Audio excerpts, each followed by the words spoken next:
you've run is transparency.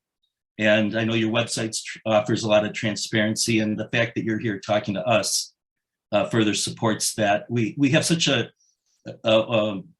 interesting organization, the NBOA. And we've really taken on greater relevancy once COVID hit.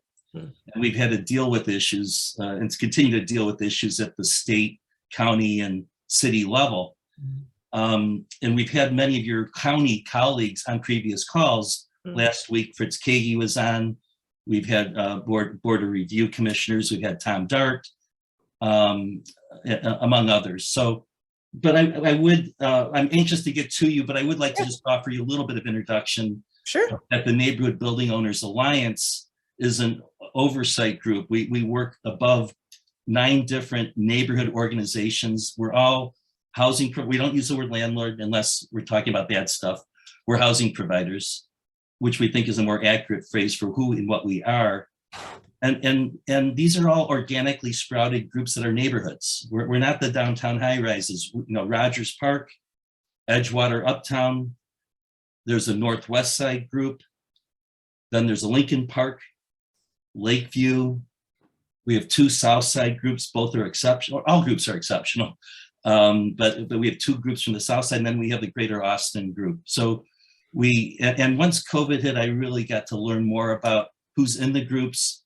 And I've realized that there are tremendous property owners and caring Chicagoans who, whether they're owning 2 flats or larger portfolios, but for the most part, we like to say we speak on behalf of small to mid-size housing providers.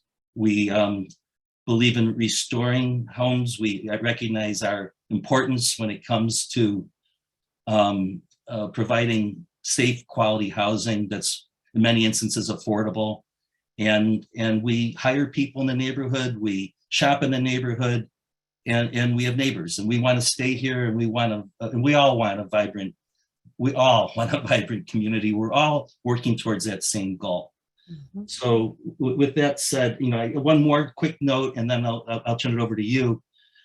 We in the housing community have had our challenges. COVID was a brutally tough time with eviction moratoriums, with the responsibility that was placed on us with stay-at-home orders, that suddenly we're the ones responsible. And yet with all the uncertainty of COVID, we had to go forward with our maintenance staffs, with our leasing folks. And we're really as much a frontline worker as anybody here. And the eviction moratorium was deeply challenging. The emergency rental assistance has helped.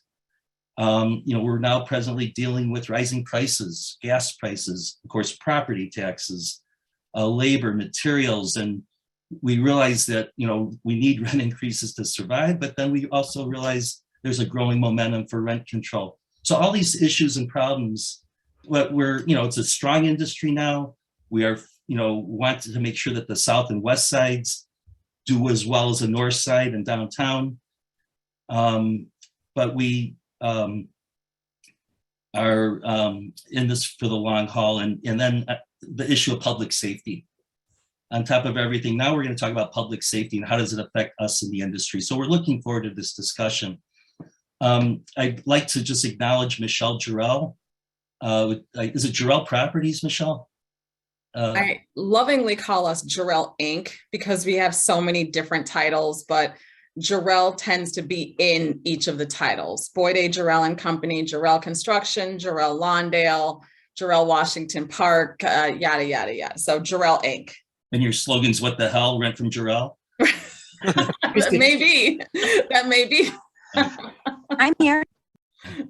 Okay. So listen, it's my great, and Michelle's going to be helping me moderate, and then we have a few other housing providers who will participate in this call. I'm going to take advantage of the first 20 minutes and engage in discussion with you, turn it over to Michelle, and then we'll bring in Corey and Sam, and hopefully a few minutes to pull questions from the background. So in case you don't know, State's Attorney, they call you Madam State's Attorney, you are the first African-American woman to lead Cook County State's Attorney's Office, which is the country's second largest prosecutor's office. You were elected to your second term in November of 2020. and your vision is to build a just, equitable, and transparent prosecutor's office by working proactively to make all communities safe while investing in policies to address things that we're going to hear from you about, the underlying drivers of contact with the criminal justice system. You're known as a reform prosecutor. It's a term that, and you can agree, tell me if I'm correct, but this notion of a reform prosecutor, I think, is really what was part of your platform, and we look forward to learning more about what that means. You prioritized, but to help give advance notice, it seems that it does prioritize issues such as wrongful convictions, bond reform, transparency, and gun violence. Most interesting to me is your background. You were born and raised in Cabrini Green on Chicago's near North Side, and you're a graduate of Southern Illinois University, where you earned a BA in political science and your Juris Doctorate from their School of Law. So I this point would like to turn it over to you by saying that the things that most judges say to the plaintiff's attorney, to the state's attorney. It's time for your opening statement. Well, thank you, Mike, and thank you, Michelle, and all of you for allowing me to come in today. It is a pleasure to be able to speak to constituents, especially in these incredibly challenging times through COVID, to be able to reach a broader audience when we'd otherwise not be able to see one another. As you said, yes, I am a lifelong Cook County resident. I am a born and raised North Sider, grew up in Cabrini until about third grade, moved to Lincoln Park and lived in Lincoln Park mostly through high school. Had a brief period of homelessness my junior year of high school, and by which we then spent time, about 6 months, in various shelters through Rogers Park. And so I feel like I have touched a number of neighborhoods that you've described as being on this call. I was first elected to office in 2016. I came to this work having been a line prosecutor in our office for 12 years, a significant portion of that in our Juvenile Justice Bureau, rising through the ranks to be a supervisor there. I left in 2014 to work for the Cook County Board President as her deputy chief of staff, and then eventually her chief of staff, and then came and ran for office in 2016.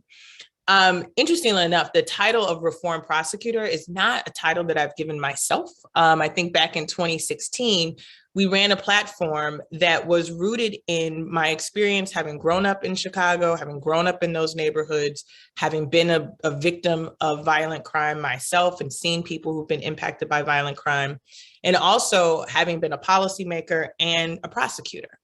And what I realized is that for a number of folks who were living in the city of Chicago who were dealing with violent crime, that our justice system was not necessarily addressing the things that were keeping us safe.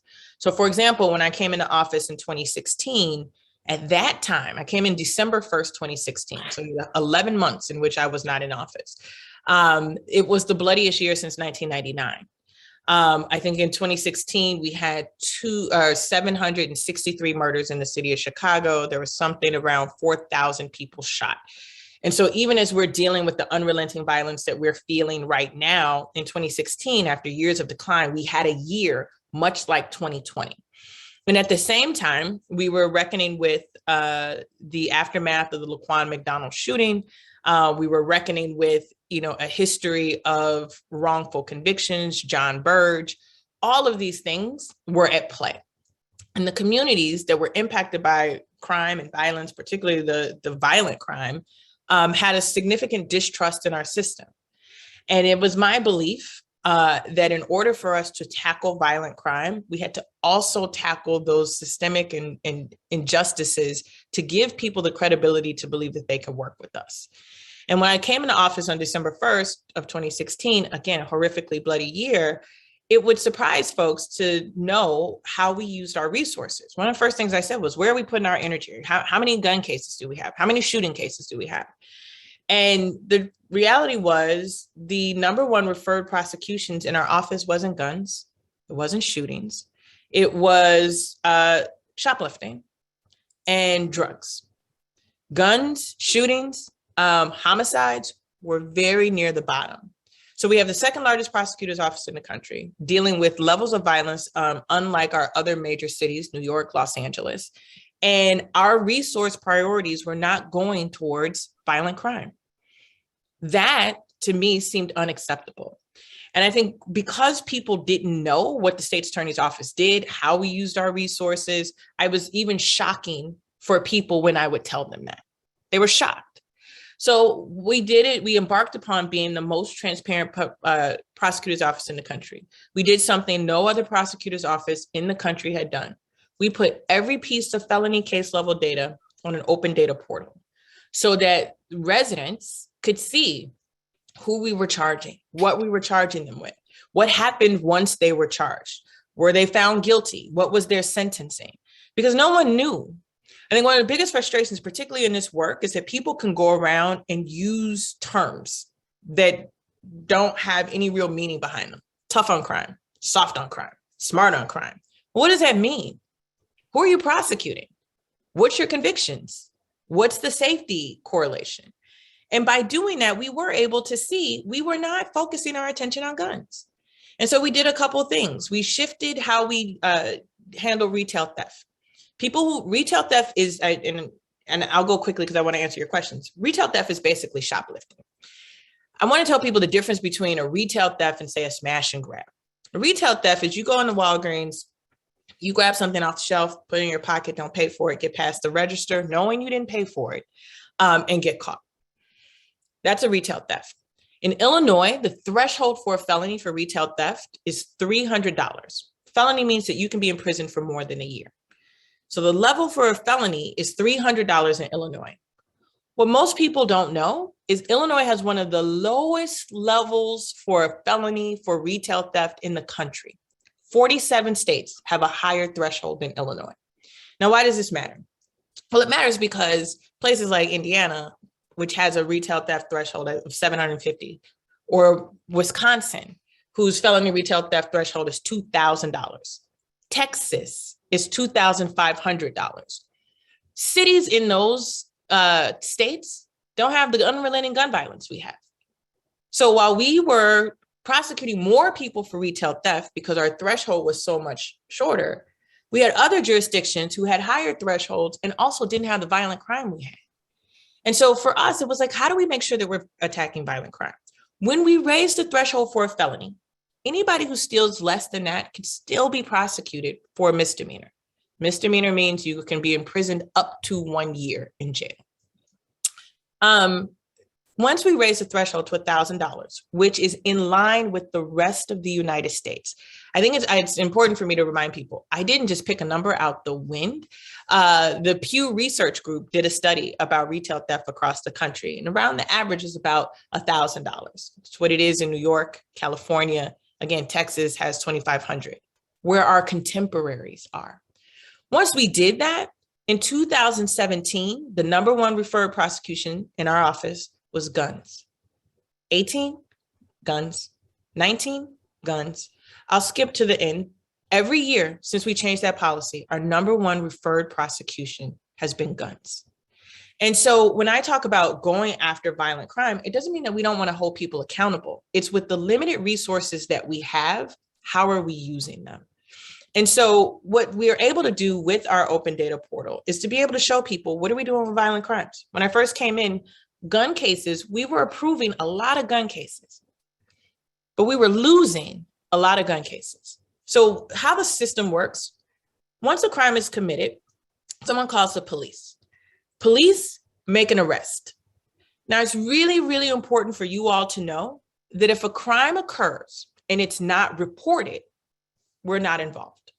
If a crime occurs and it is reported, but there is no arrest, we are not involved. If a crime occurs, there is an arrest, and it's a felony, the police will bring it to us to review the case for charges. Our responsibility in reviewing a case for charges was there a crime that occurred? Is the person that you arrested the person who committed the crime? And do we have the evidence to be able to prove that that is the person who committed the crime? So those are the three thresholds that we have, but only when there is a reported crime and an arrest. And so once we make that determination that there's enough evidence, we file the case. That case then makes its way to a courthouse The first place it stops is a bond hearing. Now, I think there's a misnomer, and you talk about my work on bond reform. The state attorney's office does not impose bond. Our office does not impose bond. What happens at a bond hearing is there's a lawyer for our office who reports to the judge the facts of the case, the defendant's background. Has he been arrested before?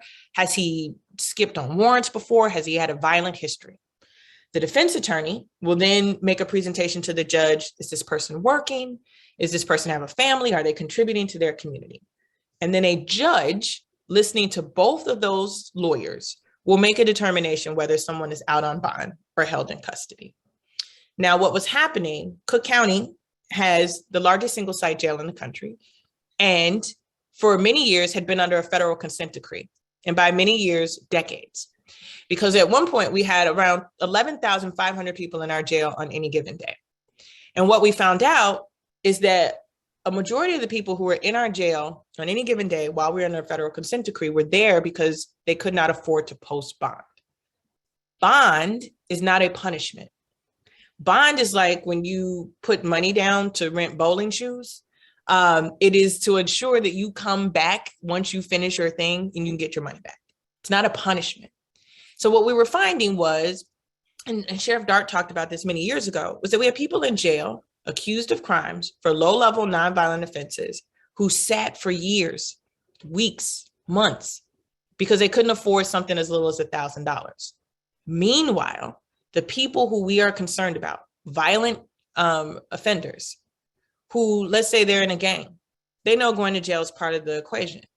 So they have people who can come and pony up the money. So you'd have people who are charged with violent offenses, able to pay their way out, and people charged with nonviolent offenses, able to sit in. And so some of the things that we were working on related to bond reform and related to these gun cases were, how do we make sure the right people are in our jails for the right reasons, and that the people who don't pose a threat to public safety are not? How do we make sure that the cases that we charge in the beginning, we're able to get a conviction from in the end? And how do we work with our partners to do that?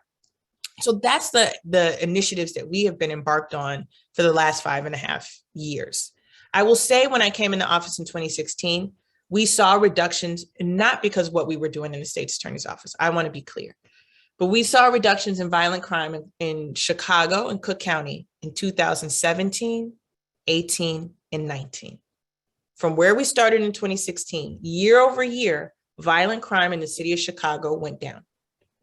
Now, 2020 came, and 2020 saw that trend start to go upward. Now, I make that distinction because, again, our data is out there. So you can see these numbers, you can see what we were doing. We also had the pandemic. We saw nationally violent crime rise across the country.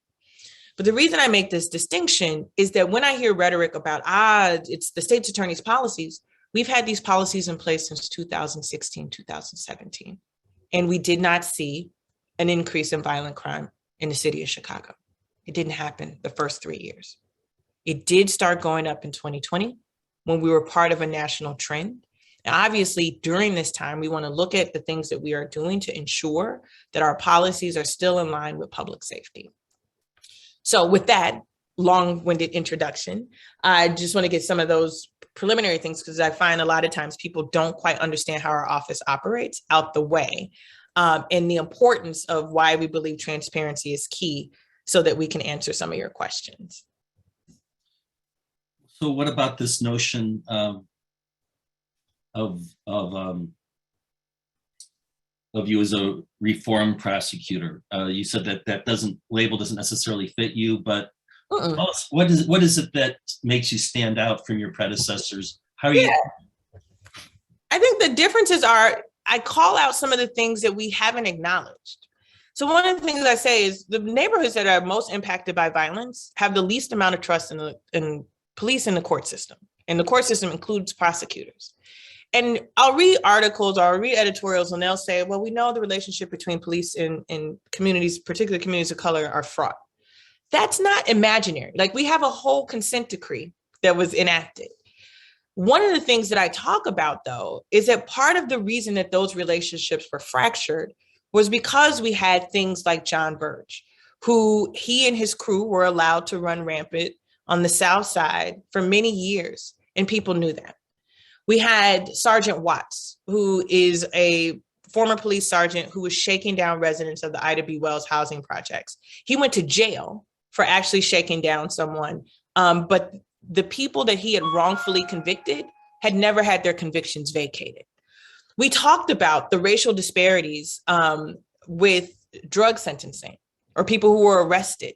We know across the board that African Americans, Blacks, whites, Latinos all use marijuana, for example, at the same rates. But in Chicago, they were being arrested 7 times than anyone else. Blacks were being arrested 7 times more than anyone else. And so for me, being a reform-minded prosecutor is saying if we want to have any legitimacy and credibility with the people that we serve, it's not pretending like all these other things didn't happen. And it means addressing the harms that have happened in the past in order to have credibility with the people that we're working with now. And it wasn't done before. It's like dirty little secrets in Cook County that we've had a real troubled history with our justice system. Everybody knows John Burge's name, but we don't actually talk about the impact that it has. Everybody knows that we had a history of wrongful convictions. We spent a lot of money, a lot of taxpayer dollars paying out settlements, but we don't talk about the impact that that's had on communities. So I think that's what reform-minded means for me, is recognizing the practices of the past that we can't repeat, acknowledging them and fixing them. And I think my predecessors from the past are certainly focused on public safety. We're not addressing the issues where people who lived in neighborhoods said they weren't going to work with us. I think that's the biggest difference. So you took office in 2016, you said? Yes, December 2016. Okay, and we all know that, especially in the last couple of years, the violent crime numbers nationwide have gone up, and Chicago's, unfortunately, we started at a higher place. So the violent crime issue and the label that is associated with it disturbs all of us. Along the lines with the protest movement and the focus on policing, we are all aware that police feel less energized and less motivated, and the morale is low. We understand this is not necessarily a direct result of your policy. This is law enforcement in general. That are you receiving the same? The closure rates on investigations is down, and the city and our members in the real estate industry, but as residents, not let alone business people. And you'll hear about it more later in this call. We're feeling the effect, and you know it every day. How have things? I guess there's so many questions that can come from that. So, yeah, I think the framework. Why don't you address the sentiment that I'm expressing? Yeah, listen, these are incredibly difficult times for law enforcement, and I have to remind people I am also in law enforcement. We work with police, right? We are not rubber stamps for police. We provide some checks and balances, but every case that comes through our office has a police officer attached to it. And as I said in the beginning, we don't get involved if police don't bring us a case. So one of the things that you talk about, which I think is something to highlight, that you're right, as 2020 saw crime levels go up, we also saw arrests start to plummet. And that wasn't a morale issue. Like, everything changed with COVID. How police were going to engage in their normal day-to-day behaviors shifted from a public safety standpoint because of the COVID pandemic. And so what we've seen over the course of the last couple of years, as COVID has happened, as police have been less proactive, I think less because of morale, but morale is certainly there, but because of the impact of COVID, we have seen arrest numbers go down. Now, you talk about, there's a difference between arrest rates and clearance rates. So that arrest rate is, if an incident happens in the city, they log that. If someone calls 911, it says someone has tagged my building, someone has broken out of a building, someone is trespassing. I'm trying to think of issues that would relate to housing providers. And they call and make those things are documented. So those are incidents that happen in the city. Those are criminal incidents. What then we document is, has someone been arrested for that criminal incident? Now, arrest rates and criminal incidence rates are very different. overall, what we see is that maybe about 10 to 15% of incidents end up in an arrest. And so again, I have to remind people, because they think something happened, that something's going to happen only if there's an arrest. So when there is an arrest, the difference is, again, can we prove that the person you've arrested is the person who committed the crime? So what we've seen nationally in places where they have reform-minded prosecutors, or what we would call traditional tough on crime prosecutors, is shootings and homicides are up. From LA to New York to Atlanta, Milwaukee, Austin, Albuquerque, Oklahoma City has seen one of the highest rates of increase. That's happening. And I'm not a criminologist, but I believe in their work and researchers, and we have some of the most brilliant academic institutions in the country here in the city of Chicago. And so we rely on the crime lab, we rely on Loyola, we rely on Northwestern to give us the information to tell us what is happening so that we can be responsive. But we're seeing it. But I think your point about policing, particularly in the wake of George Floyd and here in Chicago with Laquan McDonald, has become incredibly difficult. It's become incredibly difficult. And how we've staffed policing, since I've been in office, the 5.5 years, I've had 3 police chiefs. We started out with Eddie Johnson. People may forget that we had Charlie Beck for a moment. And Charlie Beck totally redesigned how the Chicago Police Department was to operate. And then we had Superintendent Brown, who's changed some of those tactics. And so there has been, an attempt to stabilize how we're addressing violent crime, and violent crime today looks very different than it did in 2017. Well, listen, I want to turn over to Michelle, but I want to follow up with that. How has violent crime changed so much? Well, like I said, the numbers have gone up. So Okay. in 2019, I think we'd gotten down to 498 homicides. And so we were more in line with where we were pre-2016. For whatever people may think about former Superintendent McCarthy, he'd seen some consistent progress in combating violent crime in the city of Chicago, where 2019's numbers were more consistent with what we had seen under his administration. Since 2020, again, shootings, carjackings, and homicides have exploded. And the difference is, again, we are talking about addressing those with a police department that doesn't have the same manpower that it had back then. We're dealing with people who are committing crimes, wearing masks on their faces, not just like regular bandits, but all of us are wearing masks on our faces, which are proving to be challenging. And the level of community engagement around these issues has shifted. And to the point that was made earlier, we have morale issues, not just in law enforcement, not just in policing, but we've also lost a number of prosecutors within our office on trend across the country. And so I think COVID, and as you described, the impact that it has had on housing providers, has had an impact on crime in the city. And we can't ignore it. And we can't say it's all COVID, but it is a once in a lifetime anomaly that has bucked the trend that we were seeing in the decrease in violent crime. I mean, we could have such a great discussion if I had 3 hours of your time, which we don't, but the whole Laquan McDonald and the prosecution, I'm sure, has had a huge impact. The fact that that the cell phones and the video that can come is there's just so many issues that we could get into if we had more time.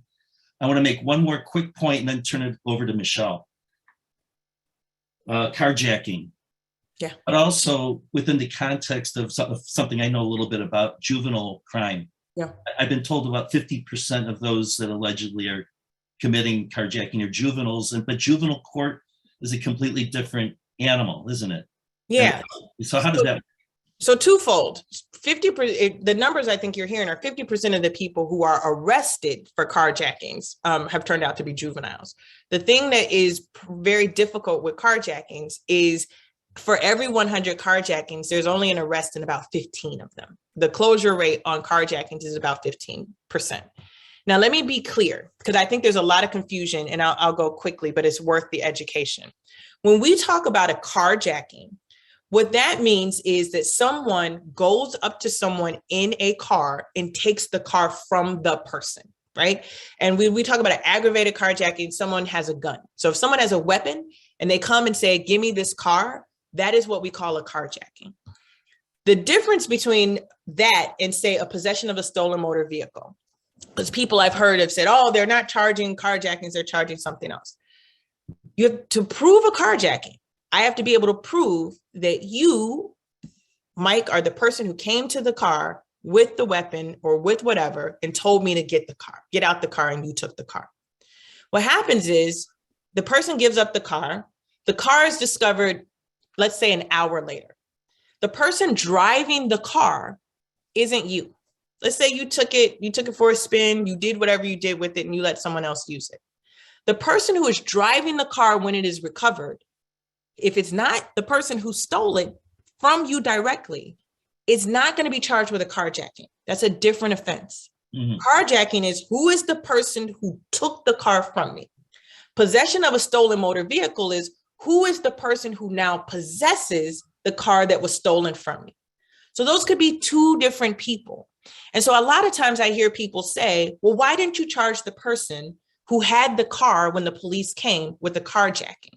And I have to say, well, I have to be able to have the witness, the victim who had the car stolen from them, prove that that's the same person who took it. The other element of that is that if there are 3 people in the car, all of them are in the stolen vehicle. We can't charge all of them if no one can identify them as the person who took the car first. So that's the main element of a carjacking. You have to prove that you are the person who took the car from me. Possession of a stolen motor vehicle is you are in possession of a car that has been stolen. They don't necessarily mean it's the same person. But for juveniles, juvenile court is a separate entity. The laws around juvenile court have been enacted in the Juvenile Court Act that says that juveniles are treated differently than adults. For juveniles who commit crimes under the age of 17 or under the age of 18, that's where they are in juvenile court. If they're over the age of 17 or 18, they're in adult court. But yes, of the people who have been arrested, we have seen a significant number of juveniles who are arrested. Okay, I got a request for you. Could we have another 10 minutes of your time and go till 10 after 1? You may. Okay. I was late. Okay. We'll get there. I couldn't find the link. I just want to make sure that my colleagues have enough time because they have so many important perspectives to share with you. A chance for you to learn from us as much as we're so excited to learn from you. But you really want you to understand some of the, you have so many constituencies whose needs have to be met. You have the needs throughout the city, downtown, the north side, the south side, victims and justice to those who are even charged. So, in all that busyness, do you ever have the time, you don't have to answer this question, the purpose of this is to make sure that you understand the perspective of those of us who are so integral to maintaining viability of neighborhoods. And I'm so excited to have Michelle, and then you'll meet Corey and Sam. So Michelle, take it away. Good afternoon. Michelle Jarrell, it rhymes. I am 1/4 of a 3rd-generation family-owned business. We own and manage about 600 units in the city and the south suburbs. Lawndale, Washington Park, Hyde Park, Chicago Heights, Stager, Harvey, and I'm all in between. And I live in River North. And Mike kind of talked about the global level of your job, and we're kind of to bring it down more to the neighborhood, boots on the ground level.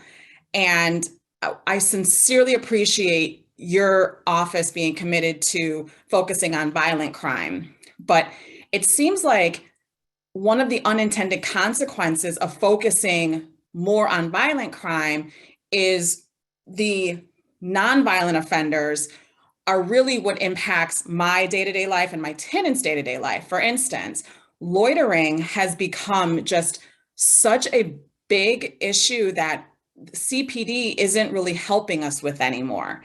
I have tenants, mostly single moms with kids, who are scared to go into their entrance. I've got the group of guys hanging out in front of the entrance. She gets upstairs, she calls CPD. CPD's like, well, I can't really do anything. Mm-hmm. And I can't do anything either. So with our finite resources that your office has, and CPD as well, not being able to, or prioritizing more nuisances, it makes my tenants' right to peaceful possession less.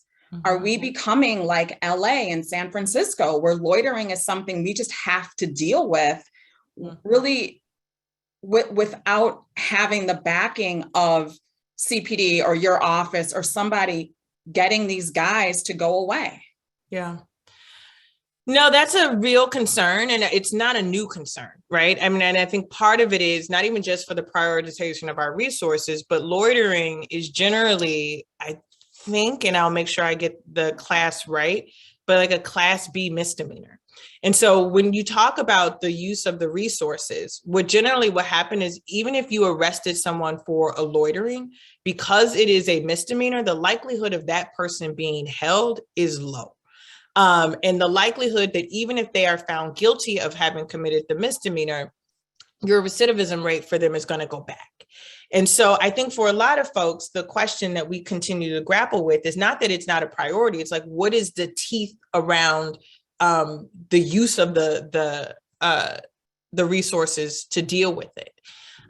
There has been challenges to loitering laws here and across the country around people's right to congregate. Now, people trespassing, that is a different, that's a different energy, right? So a criminal trespass to property, I think, is a class A misdemeanor, also misdemeanor.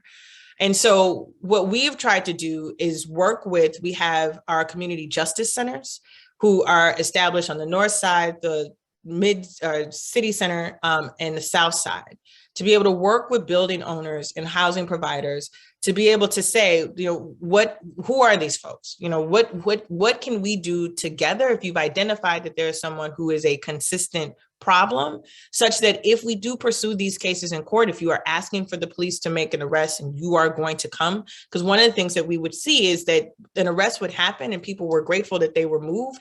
But when it was time to come to court for a class B misdemeanor, they're like, I just wanted them gone.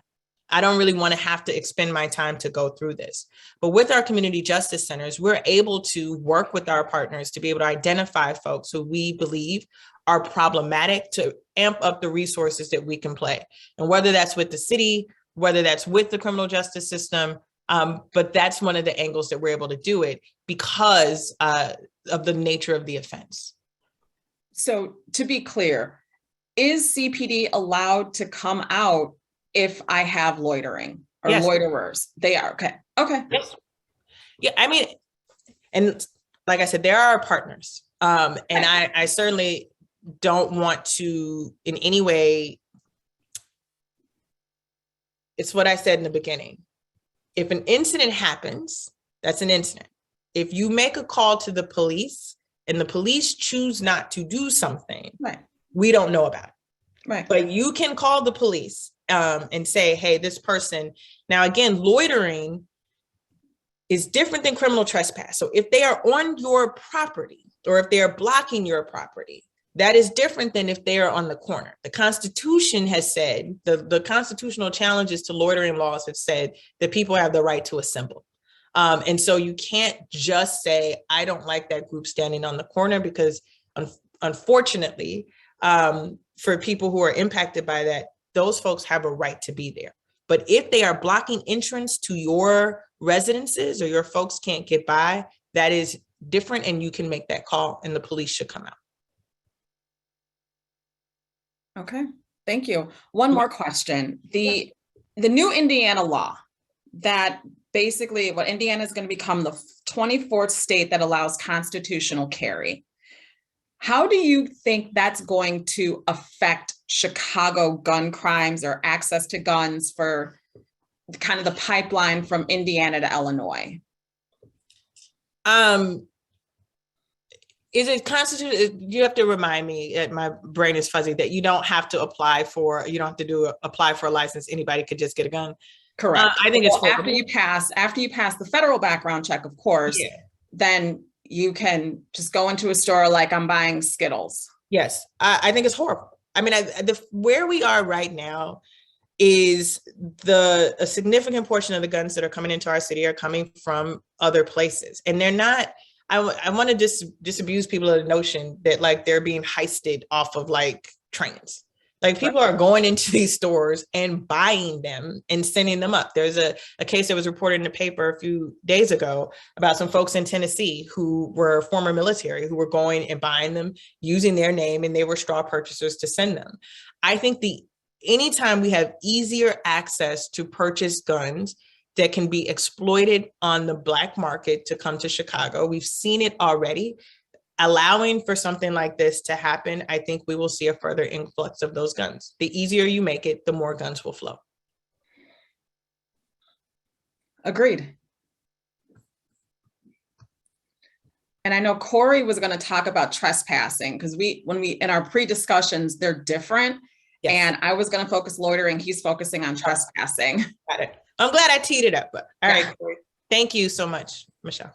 How you doing, Mrs. Fox? I appreciate your time today. So just a little bit about us.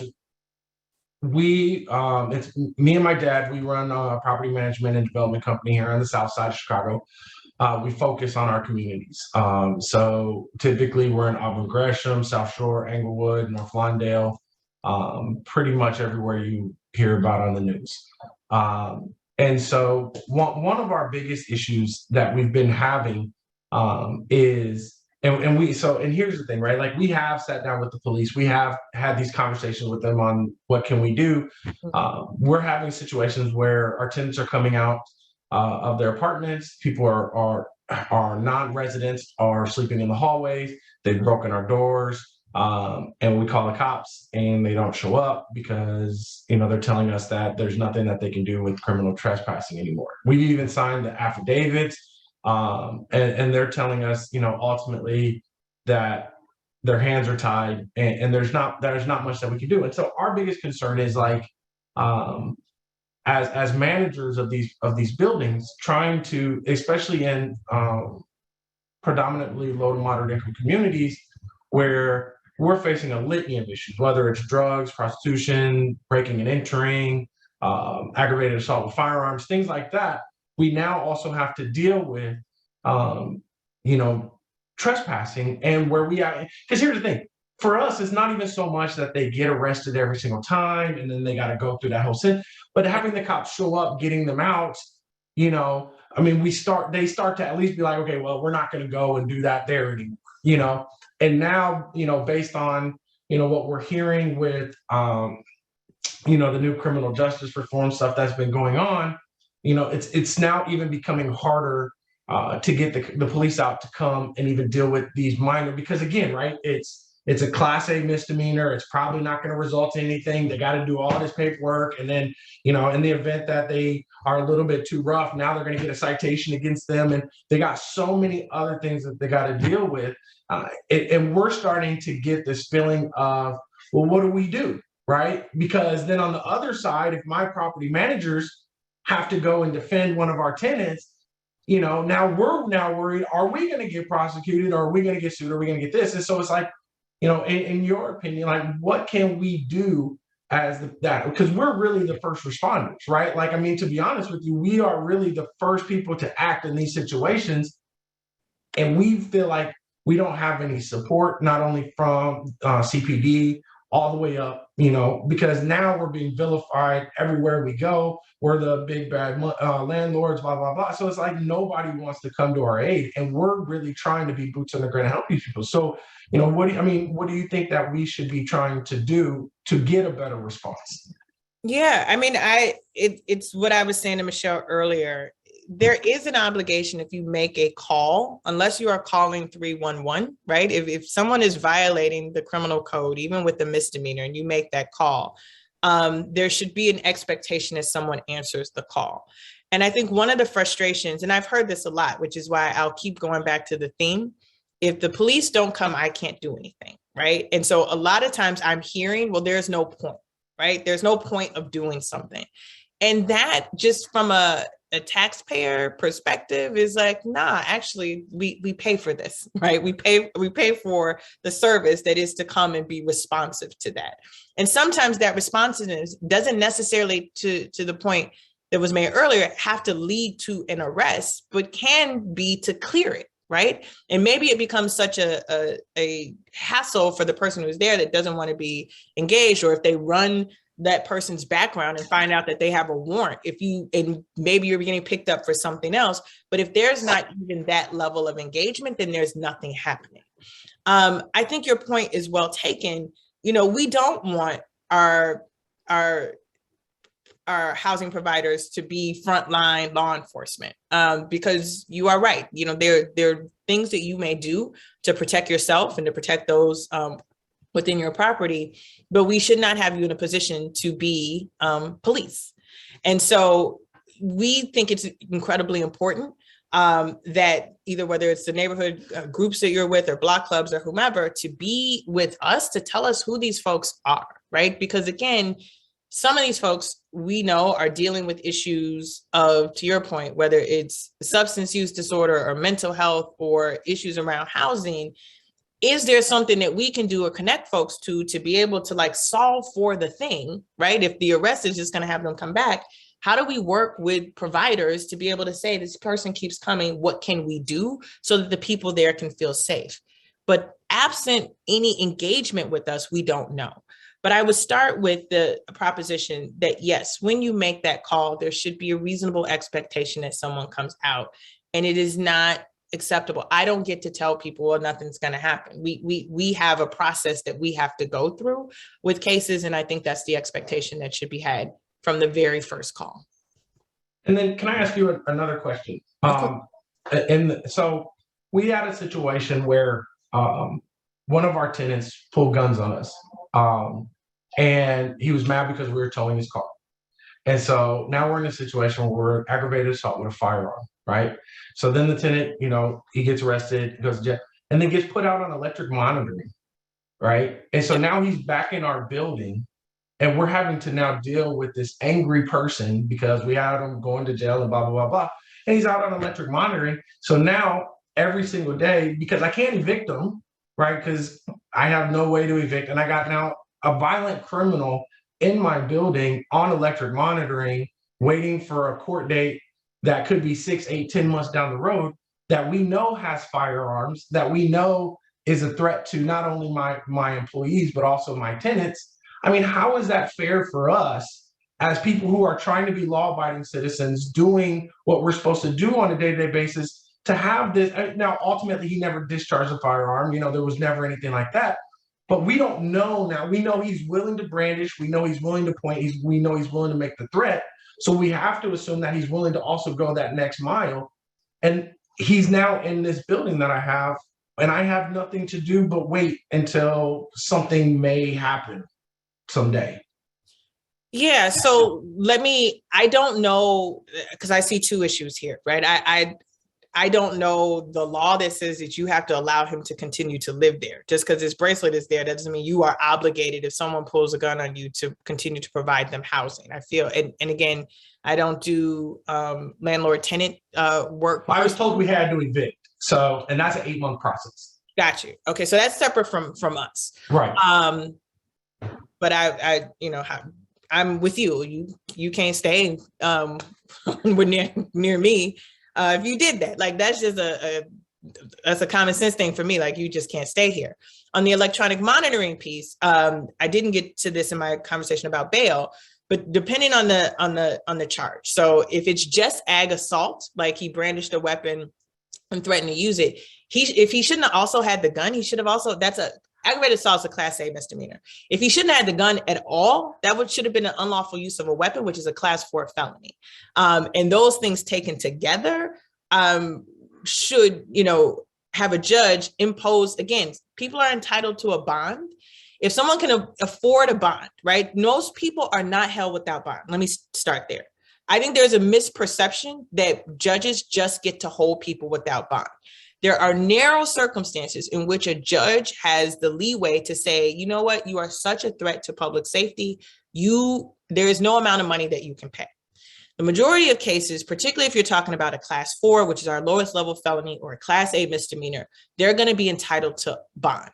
So what we've seen, particularly with gun cases, is that judges have said, you know what, I don't feel comfortable with that. I don't feel comfortable that you're going to be able to get out. And so I'm going to put a bracelet on you. And the bracelet allows for people to know, is he outside of his apartment? Is this person that you are worried about being in your building moving from that location? Most of the bracelets that we have now are GPS. And so I know there's been a lot of conversation about electronic monitoring. I would suggest that it has been incredibly helpful for us to be able to track those using the technology for the very reason that you say that you are concerned about, is that who is this person that you have deemed to be dangerous? Where are they? And can we find them? But at your other piece, I don't think that you should have to provide housing for someone who has committed a crime against you. But that's not my role. That's just Kim from the block. Like, you shouldn't have to do that. Mike, you're muted. If somebody's released on electronic monitoring, suddenly we're the jail keeper. We're the ones who are holding people.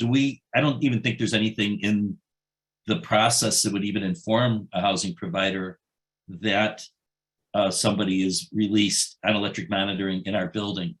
And I'm not sure if that's something we want to have that knowledge or not, but I think it might be a discussion to have. I think it might be worth the discussion. And again, I'll certainly follow back up with it in writing. Previously, it would be, does your location have the support for the equipment? And again, back in the day when electronic monitoring was newer, it was, do you have support for a landline? Now with the newer technology, it doesn't even have to be that. But your point is well taken, is that if you are in, a place where now you are responsible for that person being in the building and the liability that comes with them, are you notified? But I'll follow up with that. I think that's certainly something worth looking at. Yeah, and a discussion, we have to be cool with it too. If it goes in that direction, there's a lot of liability issues. And, but the bottom line is this trend towards early release, the different way of doing this, whether it's justice and appropriate or not, it does put more and more people back into our buildings, and our role here is increasingly more important. Yeah, but on that last point, when you say the trend, the problem was that when I went back to the beginning where I said we were under a federal consent decree, we were all the way on the other side, right? And I think what we have to make sure that we're doing is that the people who belong in jail, there should be no amount of money. There should be, if you're a threat to public safety, if you are rolling up with me with a gun, and you don't have to pull the trigger and let a bullet hit me for me to decide that you are a threat to public safety, you should be in. But the way that the law is written, and if we are adhering to the law as it is written, those people are entitled to be able to have some bail. The bail reform law that goes into effect next year, I think there's been so much misunderstanding about it. That now allows for a broader swath of people to be held without bond than before. So now it will be, are you a danger? Are you a threat or not? And those parameters are wider than they are right now. If you are not, then you can go. You don't have to pay. You don't have to do all these other things. And I think it provides a greater level of protection than the system we have now, which is, do you have money? If you have money, you can get out. If you're a threat, that's lesser to the money.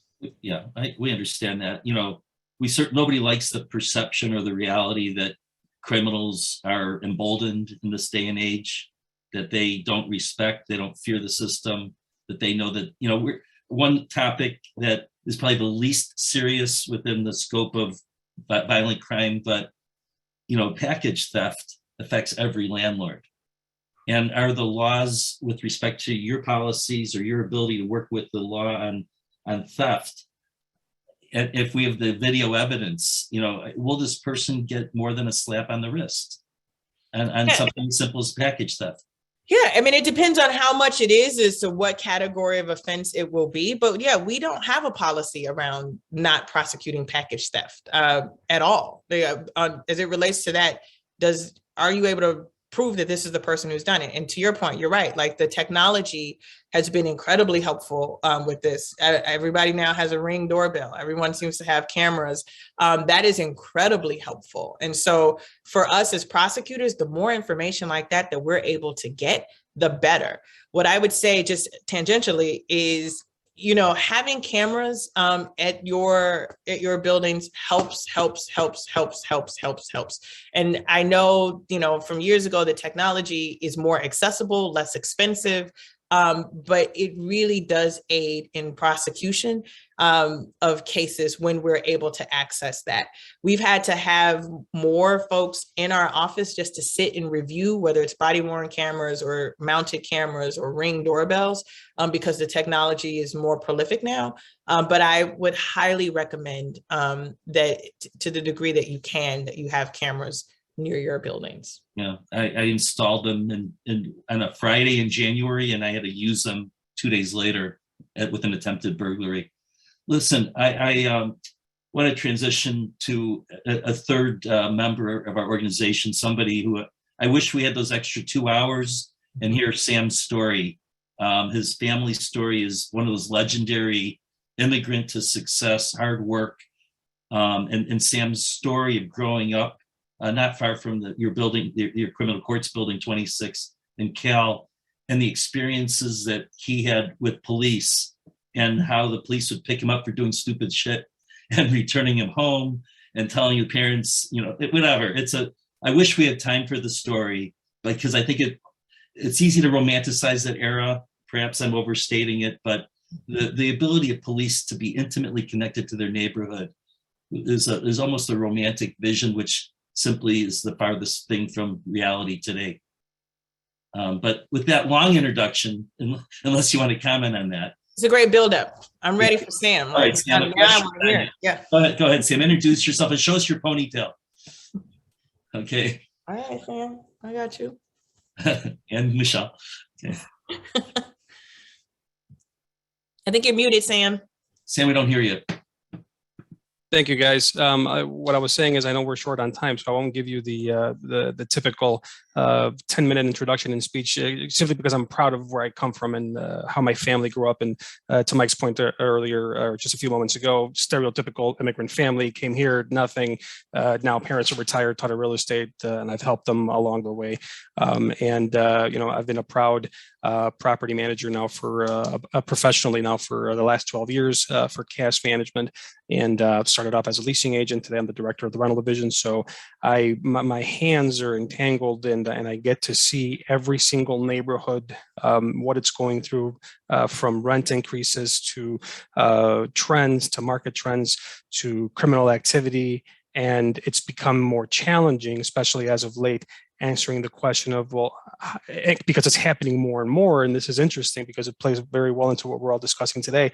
In that in my 12 years of doing this professionally, managing and overseeing 6,000 residential units, more and more this question is coming up. What are you guys doing for safety, for tenant safety? What are you doing to either enhance, promote, or keep us safe? You know, that question used to be asked from certain parts of the city, and today it's Lincoln Park, where I work at now, to Lakeview, to Rogers Park, where Mike is at, to all these neighborhoods.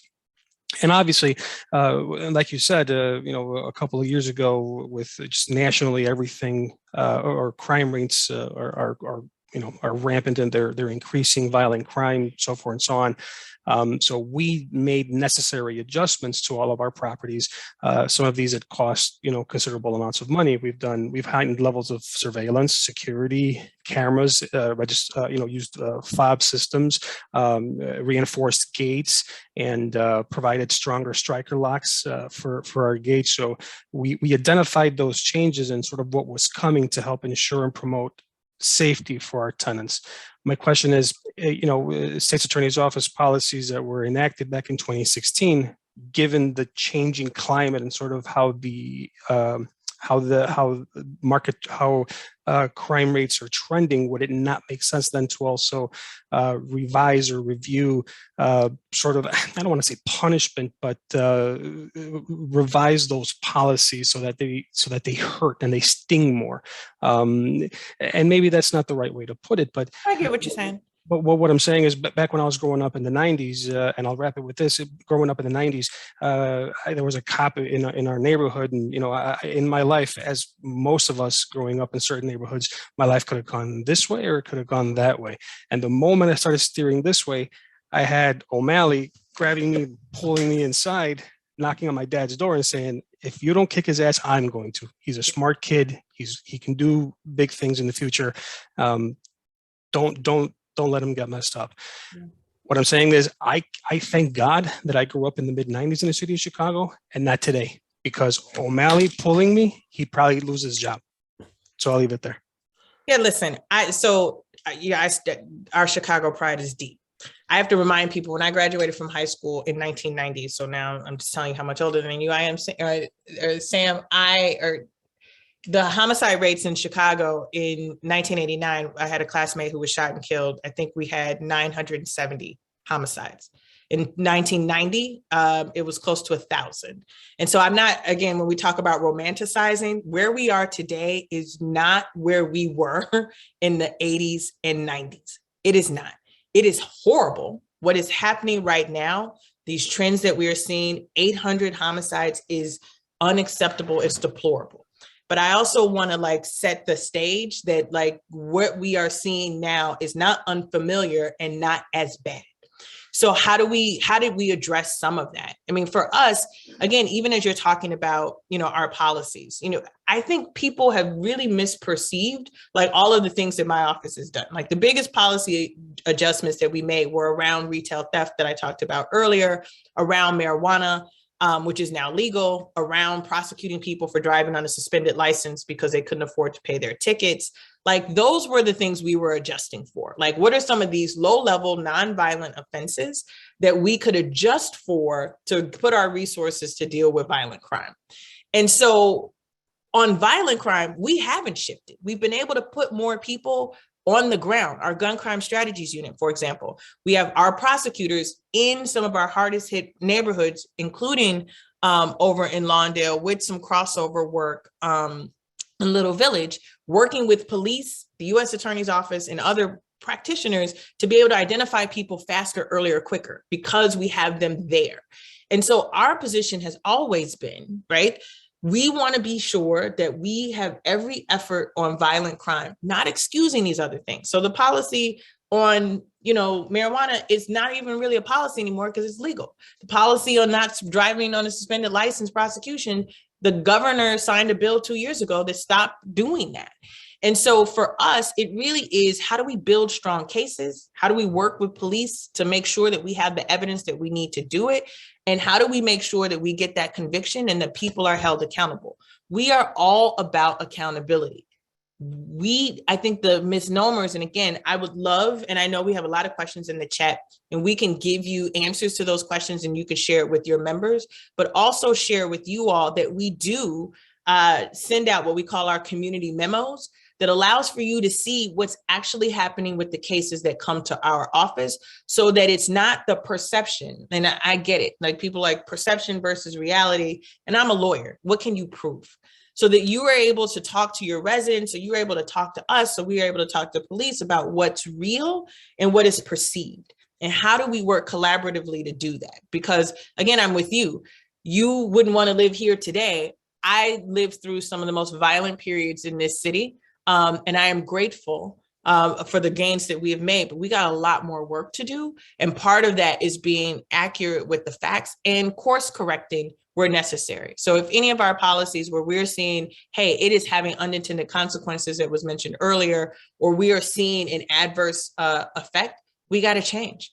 I'm not wedded to a policy that is not keeping our community safe at all, but I'm also wedded to having data and research to support it. All right. Well, Sam, thank you, and Michelle and Corey for your help. I'm not 1 minute over that extra time I asked for. I first of all, just want to thank you so much for your time today. I also want to acknowledge and thank Adam Newman, works for you, but Adam originally reached out to me saying, Mike, you've got 9 different affiliates in the neighborhood. And by the way, I forgot to acknowledge our most recent addition. I'm really excited that we have a non-geographic, but an ethnically driven housing provider organization, the Latino Real Estate Investors, is part of our coalition. And I forgot them earlier, but Adam reached out to me and said, Mike, we'd like to send state's attorneys out to your meetings, out in the neighborhoods. This is part of your transparency initiative. And when Adam made that request, I said, well, I'll do that, but first we want to meet with the top dog herself, which we're doing now. But I just presume that that's the offer that you want to continue to make. Oh, absolutely. We will send any of our folks. And again, our office is huge. So we can send our misdemeanor assistants to walk you through what happens. For example, if someone is trespassing, we can send our felony assistants. There are people from felony review, our juvenile assistants. We have some of the best attorneys in the country working for us, who they know part of their job is this: sitting in with your residents, sitting with your members and answering these questions on the ground. If you have a specific person, if you have a specific issue, they will come and address that. You have our commitment to do that. We work in the courtroom and outside of the courtroom. And the best way that we're able to do our jobs is in partnership with all of you. So yes, that is my request of you, is to use us. Very good. Thank you. We look forward to working with you and other parts of the law enforcement system and making things better throughout the city. We need a thriving downtown. We need Michigan Avenue where people are coming back. We have needs all over the place. So, we look forward to doing our part, keep our neighborhoods vibrant and worthy of investment, so there's no longer a flocking out of the city, but good folks are welcome and encouraged to move back in and bring back those golden days, like when Sam grew up and was doing what kind of stuff were you doing, Sam? Don't worry about it. Sam, we're gonna save that for Sam made it. He don't know what the statute of limitations is. Don't say anything, Sam. I'm your lawyer for you.